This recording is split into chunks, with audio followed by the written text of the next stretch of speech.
What people expect of the person in charge of the executive branch is to execute the job. And this is the problem that you all are going to have to determine in this race. You see, you need someone who's actually had the experience in running a government to be able to run something as complex as the federal government. This president never ran anything bigger than a Senate staff of 30 or 40 people, right? And then we take him with no experience, no executive experience at all, and we put him in charge of the largest and most complex enterprise in the world, and we are shocked when thing after thing after thing gets messed up. Listen, it's hard enough when you have experience to make sure this stuff all works. That's how the phrase started, "We're from the government, we're here to help," right? I mean, we all know that that can be at times problematic. That's why I've said right from the beginning, even before I was in this race, we better elect a governor to be president, because I've had the experience of having to appoint people. And, you know, I've made good appointments, and I've swung and missed a couple of times too. You learn more from the swings and misses than you learn from the good ones, because you know what to avoid the next time. You look back on things and you go, God, yeah, why didn't I see that? Or why didn't they tell me about that? But it's only through doing it. You can't go to some school to learn this. You know, when I woke up on October 29th, 2012, and knew that the biggest natural disaster in the history of my state was hitting, there's no manual, there's no new governor's school that teaches you what you do when 365,000 homes in your state are destroyed in 24 hours. When over 75% of your state loses power. When you have no operational water treatment or wastewater treatment plant anywhere in the state. When most of your major highways are impassable. And when every school is closed. And when people are desperate. You can't find a book somewhere to teach you that. You sit around the table and you have your advisors tell you that, and then they stop talking. And they look at you and they say, okay, Governor, what do we do? That's the only way you learn. That's what leadership is.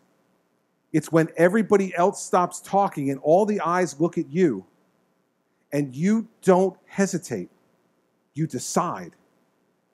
And whether it's appointing somebody to a panel who has the right level of expertise to make the right kind of healthcare decisions in our country, whether it's putting in a Secretary of State who will not hit a reset button with Russia, but will look across at Vladimir Putin and say, you know what, sir? There are certain limits that are going to happen to your conduct, and the American people are going to make sure that we didn't waste the last 70 years of blood and treasure to make sure that we protected Europe.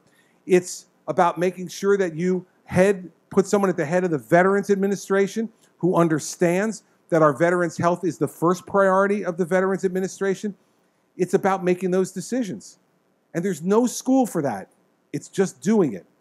And I will tell you, there's a number of governors in this race that have done it. And what you're going to need to decide is, who is the governor, if you agree with my theory, that's done it in the circumstances that most directly reflect what they'll confront in Washington. I wake up every morning with a Democratic legislature, 24-16 in the Senate, 48-32 in the lower house. Every day I've been governor. Let me tell you something. A lot of good men and women in that Democratic majority, a lot of not so good. But I got to tell you this, none of them wake up every morning saying, geez, how can we make the governor happy today? How can we make his life easier? I've operated under that system and forged compromise. Now, you've seen it. I've stood up and I've raised my voice and I've fought when I needed to. But I also welcome them into my office every time they're in the State House. And we talk. And we know that we got to work together. That kind of give and take and the hostility that comes along. Remember, the Senate president is the head of the Iron Workers Union in my state. And not a wallflower either, okay? And he one time on the front page of the biggest newspaper in our state on a Sunday morning said he was so angry with me he wanted to punch me in the head. So it's not like we're always loving each other. But we have worked together. We've gotten to know each other's families.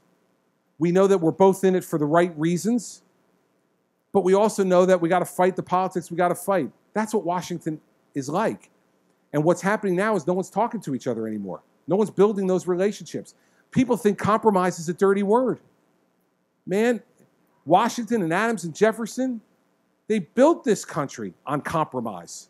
We wouldn't have a country if they hadn't been willing to compromise. We need to get back to that. So it's about executive experience, it's about knowing what to do, and it's about working in hostile circumstances. I teased with some reporter who interviewed me recently, and I said, what makes you different? I said, man, I've been in New Jersey as a conservative Republican for 6 years. That means I am battle-tested. I am battle-tested and ready to go to Washington to do the same thing. And that applies to the question you brought up or any of the other executive decisions you need to make. Do yourselves a favor, everybody. We have tried the experiment of a one-term senator becoming president of the United States. It has not been pretty. Let's not make the same mistake again.